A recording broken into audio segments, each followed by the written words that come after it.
오늘 말씀 제목은 뭐죠? 앞에 있어요? 같이 한번 읽어보시죠. 말씀 제목은 뭐예요? 네. 용서하라 이럴 수도 있지만 그럼 저는 안 하고 여러분들만 하세요 이런 얘기니까 저도 같이 하려고 용서하자 이렇게 했어요. 본문 말씀을 딱 봉독해서 읽는 순간 오늘 또 이게 왔구나 이렇게 생각하셨을 거예요. 원수까지도 용서하라고 한 예수님, 그리고 7번씩 70번이라도 용서하라고 하신 예수님. 그 예수님의 말씀이 때때로 우리한테 참 부담스러울 때가 있어요. 우리가 도저히 용서가 안 되는 일들이 가끔 있으니까요. 오늘 그 생각하면서 말씀을 함께 나누어 보고 싶고요. 제가 말씀 준비하면서 찾아보니까 10년 전 영화인데 영화가 하나 생각났어요. 용서에 관계된 굉장히 유명한 한국 영화 수작, 이창동 감독의 영화 기억하세요? 모르세요? 지역 이름으로 영화 제목 만들었던 거 밀양 있죠? 그 영화의 한 부분을 좀 보면서 생각을 시작하면 좋을 것 같아요. 준비가 탁 돼가지고 이제 딱 나오면 좋을 것 같습니다.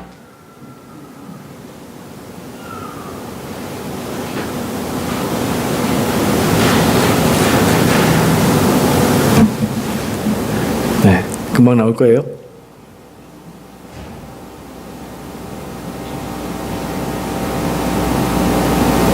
금방 안 나오네요. 기다려도. 그러면 잠깐 설명을 먼저 해볼게요. 영화의 줄거리를 기억하시는 분도 계실 거예요. 근데 저도 굉장히 인상 깊게 본 영화지만 다시 잠깐 이렇게 보니까 잘 생각이 안 나더라고요. 그래서 간단히 말씀드리면 영화 주인공인 여주인공이 전도연 씨예요. 전도연 씨가 남편을 잃었어요. 그래서 남편의 고향인 밀양에 가서 살게 돼요. 아들과 단둘이. 근데 불행하게도 그 아들을 또 잃게 됩니다. 범죄로 인해서 살인자에게 아들을 잃어요. 그 괴로움에 이 주인공은 믿음을 갖게 돼요. 그 괴로움에 위로받기 위해서 교회를 찾아가고 교회에서 정말 위로를 받습니다. 행복하고 기쁘다고 그렇게 고백도 하고요. 그러던 어느 날 남들은 굳이 안 해도 될 것 같다고 그러는데 예수님의 용서하라는 그 말씀이 걸려서 용서를 해야 되겠다고 하면서 그 범인은 잡혀서 교도소에 있거든요. 교도소에 찾아가서 그 범인에게 용서하겠다고, 용서를 말로 전하겠다고 그렇게 찾아가요. 지금 저 장면이 찾아가서 면회를 하면서 그 사람하고 대화하는 장면이에요. 근데 뜻밖에도 그 사람이 자기도 교도소에서 믿음을 갖게 되었고 하나님께 회개했고 용서받았습니다 라고 말하는 장면이에요. 얼른 생각하면 그래 잘 됐다라고 생각할 수도 있는데 그 여주인공의 입장에서 영화를 바라보면 기가 막힌 일이에요. 나는 그 일 때문에 너무 힘들어하고 고통스러웠는데 나는 용서한 적이 없는데 자기가 혼자 하나님께 회개하고 용서받았다고? 주인공은 거기에 분노해서 또 다른 모습으로 삶을 살아가기 시작합니다. 그런 장면이에요. 이제 나올 수 있어요? 네, 보겠습니다. 여기까지 찾아온 거예요. 그분의 사랑을 전하기 위해서요. 고맙습니다. 정말 고맙습니다. 준이 어머니한테 우리 하나님 아버지 이야기를 듣게 되니 참말로 감사합니다. 저도 믿음을 가지게 되었거든요. 이 교도소에 들어온 뒤로 하나님을 가슴에 받아들이게 됐습니다. 하나님이 이 죄 많은 인간한테 찾아와 주신 거지. 그래요? 하나님을 알게 됐다니 다행이네요. 예, 얼마나 감사한 일입니까? 하나님이 이 죄 많은 놈한테 손 내밀어 주시고 그 앞에 엎드리가 지은 죄를 회개하도록 하고 제 죄를 용서해 주셨습니다.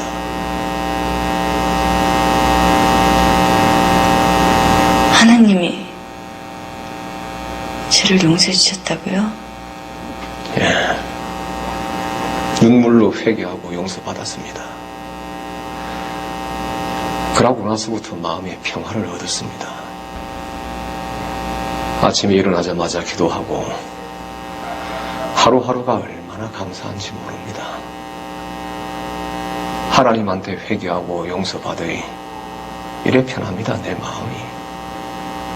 요새는 기도로 눈 뜨고 기도로 눈 감습니다. 주의 어머니를 위해서도 항상 기도합니다. 죽을 때까지 할 겁니다.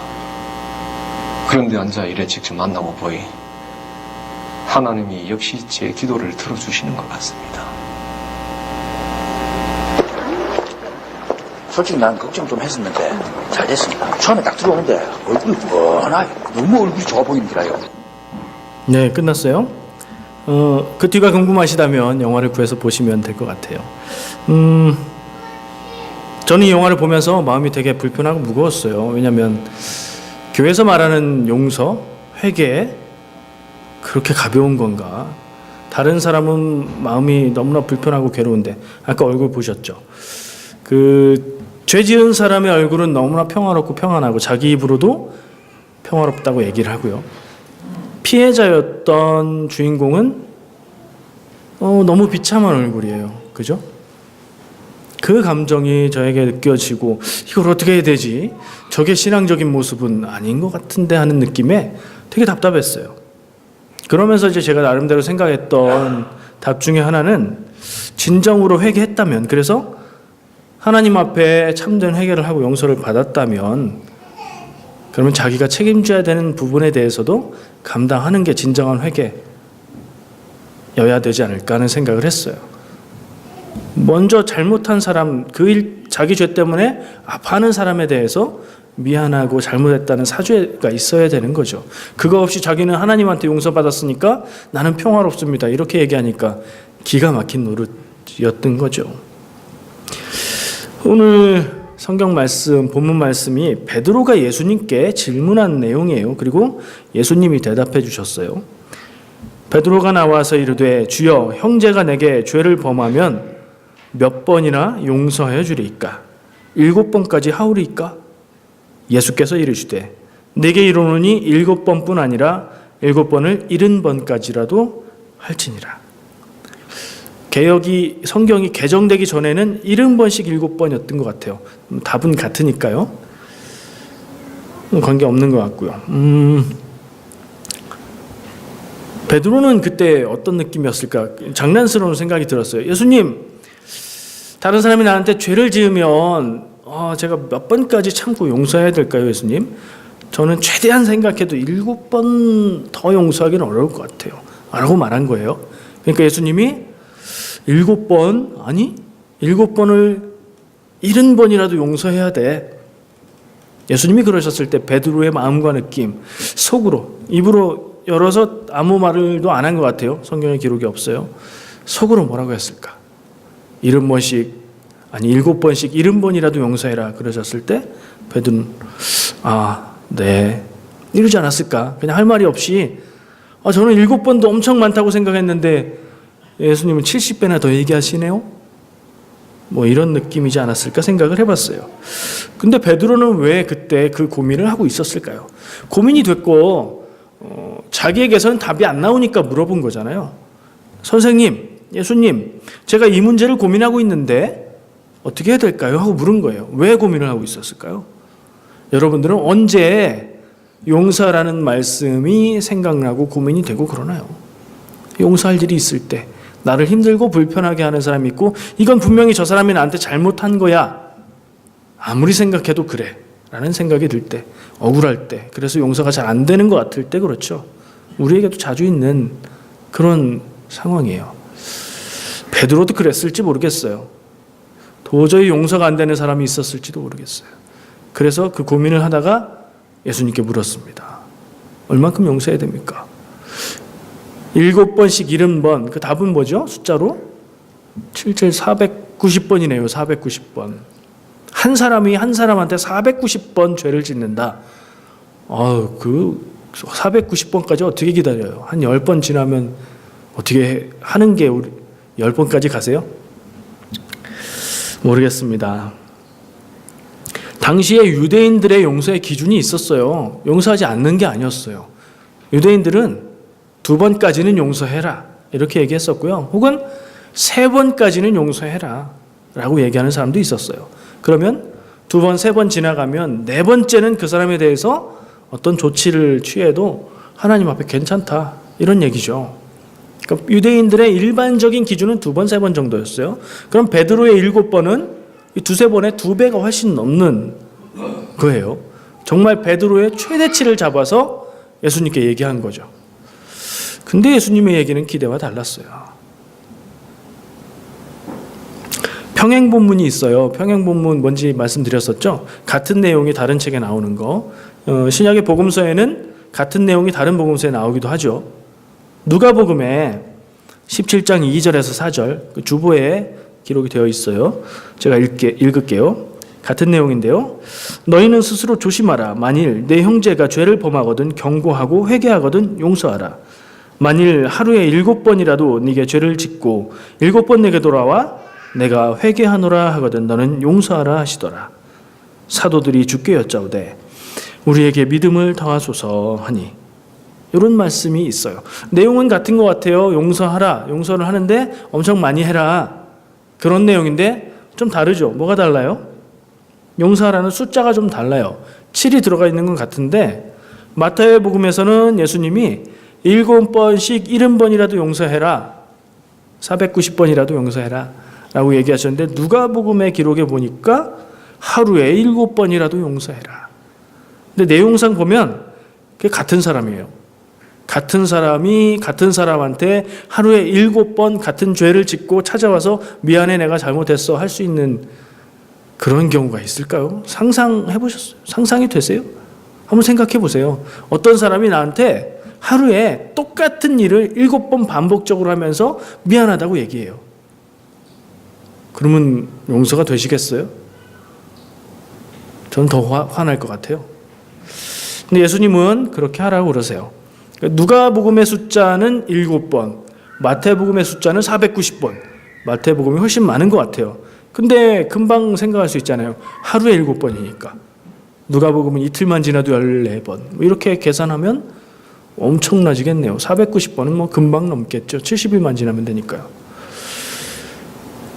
어디까지 용서를 해야 될까요?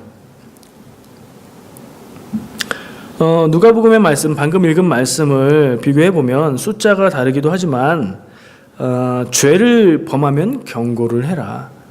그러니까 죄를 지은 사람에게는 얘기를 하라라는 말씀도 있고요. 그리고 회개하면 용서하라고 조건이 걸려 있어요. 마태복음 말씀을 한번 생각해 보면 회개하면 용서해라라는 조건은 없어요. 그냥 용서하라고 얘기하셨어요. 이게 꼭 굳이 회개 안 해도 용서하라는 얘기는 아닐 수 있어요. 그 말을 안 하신 것뿐이죠. 그런데 말씀을 가지고 비교해 보자면 마태복음은 조건 없는 용서를 얘기하는 것으로 보이고요. 누가복음은 조건이 걸려 있는데 회개하면 용서하라는 거예요. 아까 본 영상에서도 그 여주인공이 절규하면서 얘기합니다. 난 용서를 할 수 없어요. 어떻게 용서해요? 나한테 용서를 구하지 않는데 어떻게 용서해요? 라고 얘기해요. 회개하지 않으면 용서받을 길이 없는 거예요. 그래서 누가복음은 회개하면 용서하라고 조건을 걸죠.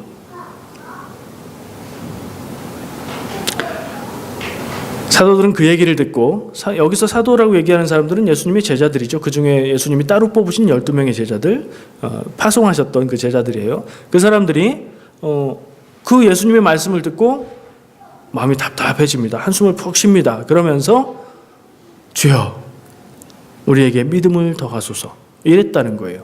왜요? 맨정신으로는 그렇게 못할 것 같아서, 아무리 생각해봐도 그건 안 될 것 같아서 주여 우리에게, 주님이 주시는 믿음이 없이는 도저히 불가능합니다. 우리도 같은 심정 아니에요? 하루에 7번, 장난하나요? 똑같은 잘못을 나한테 7번, 똑같지 않고 다른 일이라고 해도 같은 사람이 7번 하면서 미안하다고, 잘못했다고 하면 그게 더 화날 일이니까요. 우리도 똑같아요. 우리도 주여 우리에게 믿음을 더하소서 라고 할 수밖에 없어요. 나를 힘들게 하면 내 마음에 미움이 생기죠. 다른 사람에게 피해를 주면 그런 사람을 보면서 우리가 그런 사람을 용서한다는 건 쉬운 일이 아니에요. 근데 또 한편으로는 그럼 나는 죄가 없는가? 나는 잘못이 없는가? 하는 질문을 해보게 되죠. 나는 남을 잘 보니까 저 사람은 참 잘못하네. 나를 불편하게 하니까 저 사람 참 나쁘다. 이런 생각을 할 수 있는데 내가 하는 행동이 남들에게 어떻게 느껴지는지는 내가 못 느끼잖아요. 그래서 혹시라도 내가 그렇게 잘못하고 있는데 모를 수도 있어요. 그게 더 두려운 일인 것 같아요. 베드로의 고민은 아까 베드로가 왜 고민을 했을까 이런 얘기를 했죠. 왜 죄에 대해서 죄의 용서에 대한 고민을 했을까 해서 말씀을 좀 보니까 그 앞에 예수님이 용서에 대한 얘기를 하셨어요. 마태복음 18장 15절 17절에 보면 이것도 거기 적어놨어요. 주보에. 네 형제가 죄를 범하거든 가서 너와 그 사람과만 상대하여 권고하라. 만일 들으면 네가 네 형제를 얻은 것이요 만일 듣지 않거든 한두 사람을 데리고 가서 두세 증인의 입으로 말마다 확증하게 하라. 만일 그들의 말도 듣지 않거든 교회의 말하고 교회의 말도 듣지 않거든 이방인과 세리같이 여기라. 어떤 사람이 죄를 지으면 1대1로 먼저 얘기를 하고 권면을 하고 그래도 안 들으면 몇 명 같이 가서 얘기하고 그래도 안 들으면 교회 공동체에서 그 문제를 다루고 그래도 듣지 않으면 이방인과 세리처럼 여겨라 라는 말씀이에요. 이 얘기를 듣고 마태복음에 기록된 정황상은 이 얘기를 듣고 베드로는 고민을 한 것 같아요. 용서하라고 그러시는데 마음에 걸리는 사람이 누가 있었지 않았을까 하는 생각을 해요. 근데 상황은 좀 달라요. 지금 예수님이 앞에서 하신 말씀은 일반적인 죄예요. 다른 사람에게 잘못하거나 자기가 무슨 잘못을 하거나 일반적인 죄를 지을 때는 일단은 1대1로 권면을 해봐라. 그 다음엔 여러 사람, 그 다음엔 공동체 이렇게 얘기를 하신 건데 베드로가 질문한 거는 다시 한번 내용을 보시면 주여 형제가 내게 죄를 범하면 몇 번이나 용서할 줄일까? 이렇게 물어요. 이때에 묻는 질문은 나에게 죄를 짓는 사람을 몇 번을 용서해야 됩니까? 라는 질문이에요. 우리도 베드로처럼 예수님이 뭐 얘기하시면 좀 여겨 듣고 내가 걸리는 부분이 있으면 고민도 하고 그래도 풀어지지 않으면 기도로 묻고 좀 그랬으면 좋겠어요. 내 기준에 맞춰서 하나님의 말씀, 예수님의 말씀을 그냥 편하게 듣지 말고 말씀을 진정으로 듣고 좀 불편하다. 내가 마음에 걸리는데 난 그게 잘 안 받아들여지는데 할 때 베드로처럼 고민하고 묻는 그런 삶, 그런 모습이 되시기를 축복합니다.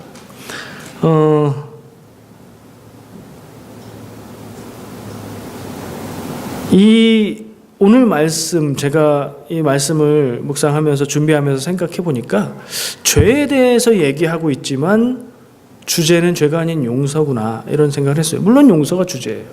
근데 다른 사람이 나에게 죄를 지으면이라고 물었기 때문에 다른 사람의 잘못을 먼저 생각하게 되는데 그건 중요하지만 그게 더 중요한 것 같진 않아요. 내가 용서하느냐, 내가 용서할 수 없느냐, 내가 용서할 수 있느냐의 문제를 우리가 깊이 생각해 봐야 될 것 같아요. 누가복음이든 마태복음이든 용서하라는 내용에 있어서는 똑같고요. 숫자가 좀 다르게 느껴지지만 7이라는 숫자가 성경에서는 그 상징성이 완전수를 의미한다는 점에서 그러니까 완벽하다는 뜻이 아니라 이거는 끝까지 완전히라는 뜻에서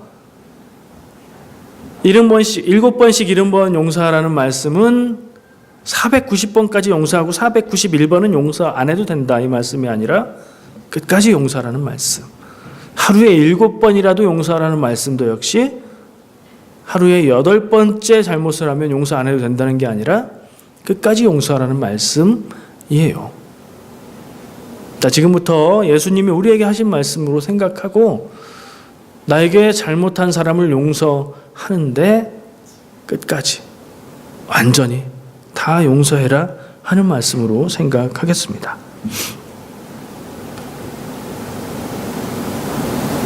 우리의 인내심에 한계가 있다는 점을 생각하면요. 다른 사람이 나에게 잘못했을 때 그에 대해서 용서할 수 있는 숫자에는 끝이 있을 수밖에 없어요. 우리에게 믿음을 더하소서 했던 이 제자들의 탄식 섞인 고백이 우리의 고백일 수밖에 없는 거죠. 주여 나에게 용서할 수 있는 마음을 주세요. 이게 우리가 기도하는 내용이어야 될 것 같아요. 나는 나에게 죄 짓는 사람을 얼마나 참고 용서하고 있는가? 이것을 한번 스스로 질문을 해보면 좋겠어요. 예수님은 그 질문에 제한 없이 끝없이 끝까지 용서하라고 하셨어요. 그럼 이런 질문이 나오죠. 그 다음에 어떻게 그럴 수 있을까? 왜냐하면 우리는 못할 것 같으니까. 우리의 용서의 숫자에는 분명 한계가 있을 것 같으니까요. 정말 끝까지 용서할 수 있으세요? 한 번, 두 번, 세 번, 하루에 7번, 490번 세면서 용서할 수 있을까요? 아무리 사소하고 작은 것이라도 나를 불편하게 하고 나에게 잘못하는 일은 우리의 마음에 쌓입니다. 그래서 한 번 참고 두 번 참고 세 번 참는데 숫자가 많아질수록 쌓여서 그게 점점 무거워져요. 그래서 내 한계에 끝까지 다다르면 우리는 이렇게 말하죠. 나는 더 이상 못 참겠어. 나는 참을 만큼 참았어. 더 용서하지 못하겠어 하면서 분노를 터뜨립니다. 그럼 상대는 이렇게 말하죠. 왜 이래? 갑자기 왜 이래? 이게 그렇게까지 화낼 문제야? 왜요? 상대는 그 쌓인 마음의 무게를 모르고 아무 생각 없이 괜찮다고 생각하다가 갑자기 그 일을 겪으니까 이게 갑자기인 거예요. 그리고 그 한 번의 일만 생각하니까 이게 그렇게 화낼 일이야? 라고 생각이 들겠죠. 어떻게 해야 될까요? 화가 날 때마다 잘못했다고 느껴질 때마다 말을 해야 될까요? 용서하라고 했는데 그게 용서가 안 되는데 참아지지가 않는데 어떻게 해야 할까요? 어떤 사람은요 다 기억하고 있어요. 부부싸움 해보시면 이런 분들이 있어요. 친구끼리 싸워도 이런 분들이 있어요. 몇 년도 몇 월 며칠에 그날 무슨 날이었는데 이러면서 얘기해요. 네가 나한테 이랬었지. 나 그때도 참았어. 한 번 아니야. 그 뒤에 또 그랬다? 또 그랬다. 계속 그러더라. 어떻게 그걸 기억하는지 기억력이 대단하세요. 기억을 잘 못하는 분은 그냥 쌓여서 울분을 터뜨리고 어떤 분들은 하나하나 기억하면서 그거를 꼭꼭꼭 집어서 할 말이 없게 만들어요. 근데 참다 화를 터뜨리는 거나 한 번 한 번 기억하면서 헤아리고 꼽고 있는 거나 그게 용서한 건가요? 참은 거죠. 엄밀하게 말하면 그건 참은 거일 뿐이에요. 이걸 터뜨릴 때를 기다리면서 다행히 하다 말면 그냥 말겠지만 또 그러면 가만 안 둔다. 터뜨리려고 참은 거예요. 그건 용서가 아니에요. 참는 거하고 용서하고 헷갈리지 마세요. 나 참았어. 예수님의 말씀을 지켰어. 아니에요. 용서는 마음에 쌓이는 게 없어야 돼요. 그럼 용서가 어떻게 가능하죠? 참는 방법도 아니라면? 이 사람이 나한테 잘못했어. 이 사람이 나를 불편하게 했어. 그건 잘못된 거야. 저 사람이 잘못했어. 이런 마음이 있으면요. 쌓일 수밖에 없어요. 근데 그거를 그렇게 생각 안 할 수 있다면 쌓일 게 없죠. 근데 우리가 또 그것도 되게 힘든 일인 건 제가 알아요. 지금 복음서를 보고 있죠. 성경의 창세기부터 쭉 보다가 신약으로 넘어와서 복음서의 예수님의 이야기들을 보고 있어요. 그러면서 저는 본문을 정할 때 예수님이 하신 말씀, 예수님이 행한 행적들 가운데 우리가 꼭 기억해야 될 게 뭐가 있을까 생각을 하면서 말씀을 선정을 했어요. 그 중에 하나가 끝까지 용서하라는 예수님의 말씀이었어요. 근데 그걸 놓고 고민을 하고 생각을 해봐도 진정한 용서라는 게 우리가 가능할까 하는 생각이 들어요. 그래서 사도들도 제자들도 우리에게 믿음을 더하소서라고 했던 것 같아요. 근데 결국에 예수님의 말씀의 핵심 여러 가지 중에 용서라는 말씀은 꼭 들어갈 것 같고요. 그렇다면 용서하는 사람은 그리스도인의 기본적인 모습이어야 할 것 같아요. 우리가 그리스도인이라면 예수님이 이렇게 중요하게 말씀하신 용서하라는 말씀, 이게 쉽게 넘어가면 안 되는 거죠. 다 용서가 안 되더라도 이거에 대한 고민과 질문이 늘 있어야 되는 거예요.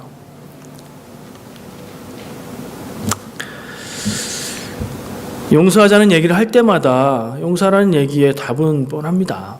용서하라는 거예요. 예수님도 이 말씀에 이어서 어떤 이야기를 해주세요. 자기는 엄청난 돈을 탕감받았으면서 자기에게 빚진 다른 사람, 그에 비하면 작은 금액을 빚진 다른 사람을 용서하지 못했던 한 사람의 이야기를 하세요.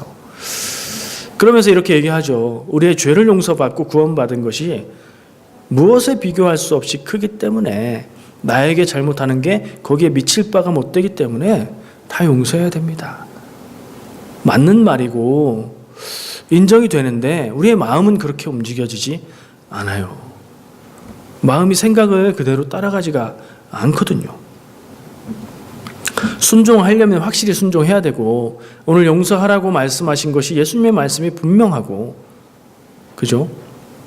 우리의 고민은 어떻게 순종할까여야 합니다.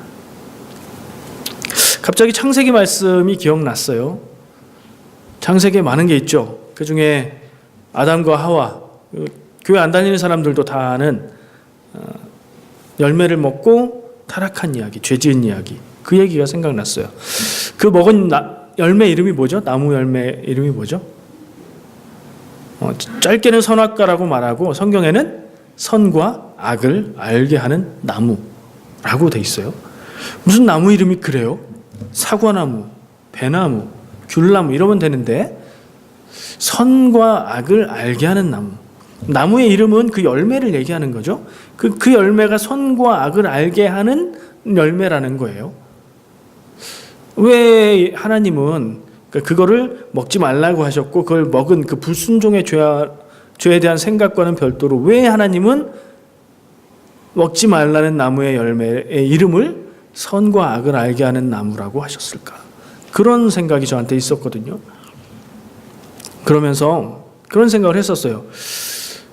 선과 악, 맞는 것, 틀리는 것, 잘한 것, 못한 것, 선한 것과 죄, 이거를 사람이 판단하는 게 아니라는 말씀이신가?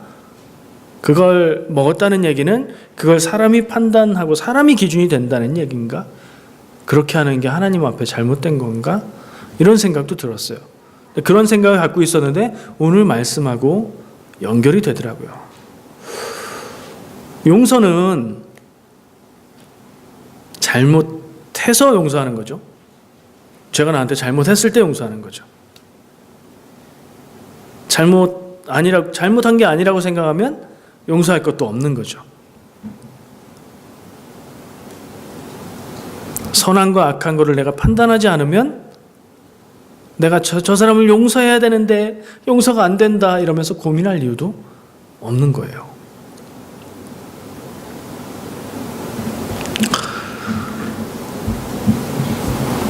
하나님이 사람에게 선과 악을 판단하지 말라는 말씀을 주시는 게 아닌가 하는 생각이 들고요. 그건 사람이 아니라 하나님이 하신 일이라는 생각이 들어요. 그런 말씀이 아닌가 생각을 해봐요. 물론 세상에 법이 필요 없는 게 아니에요. 세상에 법은 필요합니다. 사회 질서를 위해서 법이 필요해요. 그거는 상식선에서 정해놓은 거지 그 사람의 내면의 죄를 판단하는 건 아니죠. 법을 정해놓고 법을 집행하는 경찰과 그것을 판단해서 재판하는 사법제도들이 있어서 사회의 질서를 유지하고 약한 사람들을 보호하는 그 법은 있어야 돼요. 그거는 그대로 잘 가고 있어요. 근데 그걸 얘기하는 게 아니고요.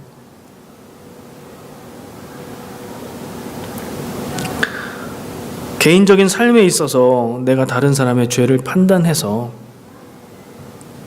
저 사람은 나쁜 XX다. 여러분들 XX 그러면 뭐가 떠오르세요?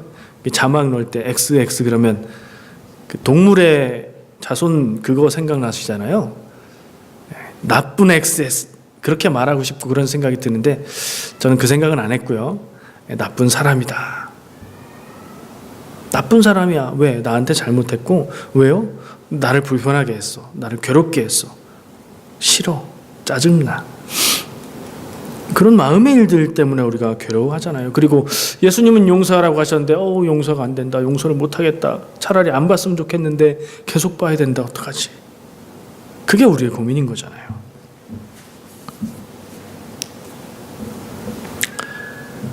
모든 것을 판단하지 말고 남이 나에게 어떻게 하든지 무력하게 가만히 있으라는 얘기는 아닙니다. 오히려 저는 반대로 얘기하고 싶어요. 사회적인 악, 사람들을 죽이고 약한 사람들을 짓밟는 그런 악한 일에 대해서는 그 악한 세력이 얼마나 강하든지 얼마나 힘이 있든지에 관계없이 우리는 그리스도인으로 하나님의 정의를 말하고 잘못됐다고 이야기하고 우리가 할 수 있는 일은 해야 된다고 생각해요. 손해를 볼지라도. 근데 우리는 어떻습니까? 반대죠, 반대. 정말로 목소리를 내야 되는 일에 대해서는 그건 나하고 관계없는 일이야. 종교는 정치와 세상과 분리돼야 돼. 이건 믿음의 일하고는 관계없어. 나를 불편하게 하는 사람에 대해서는 만약에 그 사람이 강하고 힘이 세고 내가 뭐라고 말하기 어려운 상대라면 에이 말해 뭐해. 근데 만약에 나보다 어리고 약하고 내가 말할 수 있는 사람이라면 참으십니까? 용서하십니까? 말하죠. 야, 너 일로 와봐. 그렇게 하면 안 돼. 말할 수 있죠. 우리가 예수님의 마음, 하나님의 마음을 좀 거꾸로 가고 있는 게 아닌가 하는 생각이 들어요. 그런 점에 있어서는요. 말하기 쉬운 상대에겐 말하고 말하기 어려운 상대에게는 용서했어. 이렇게 스스로 안위하고 그러지 않았으면 좋겠어요. 잘못된 것은 잘못됐다고 말하고 이건 용서하고 말고의 문제가 아니라 잘못된 것을 잘못됐다고 말해서 고치는 그런 문제예요. 용서의 문제는 다른 사람을 잘못했다고 정죄하고 그리고 내 마음에 미움을 쌓아두는 일이에요. 그 정죄도 잘못된 것이요. 내 마음에 쌓아두는 미움은 그 사람에게는 아무런 해도 아무런 고통도 못 줘요. 나만 괴로울 뿐이에요. 내게 독이 돼서 내 삶이, 내 마음이, 내 믿음이 망가질 뿐이에요. 그래서 어쩌면 예수님은 용서하라고 하셨는지도 몰라요.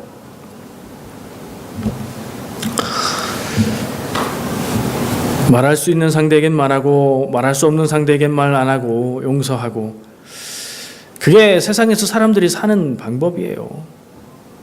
감히 말할 수 없는 상대에게 누가 말해요? 말할 만한 사람한테는 말하죠. 근데 그리스도인들이 그렇게 살아야 되나요? 질문을 해봅니다. 나는 그리스도인으로 그렇게 살아야 되나? 나는 누구를 어떻게 용서해야 되나? 그리고 무엇을 향해서 잘못됐다고 말해야 되나? 저 개인적으로는 아닌 건 아니라고 하고 용서할 건 용서해야 된다고 생각을 합니다. 내 일이 아니더라도 잘못된 일 앞에서는 두려움 없이 용기 있게 하나님의 뜻을 말하는 것, 그게 우리의 살아갈 길이고 나를 불편하게 하는 사람이 있다면 지혜롭게 해결할 수 있는 방법을 찾는데 그 사람을 죄인으로 정죄하고 미워하지는 않는 방법을 찾아 행하는 게 우리의 용서의 방법이 아닐까 생각을 합니다. 제가 시원스러운 답은 못 드리겠습니다. 그러나 예수님의 말씀, 끝까지 용서하라는 말씀은 우리가 바꿀 수가 없습니다. 어떻게 적용하시든 용서하는 삶을 사시기를 축복합니다. 기도하겠습니다. 사랑의 하나님, 주님의 사랑으로 악하기 그지없는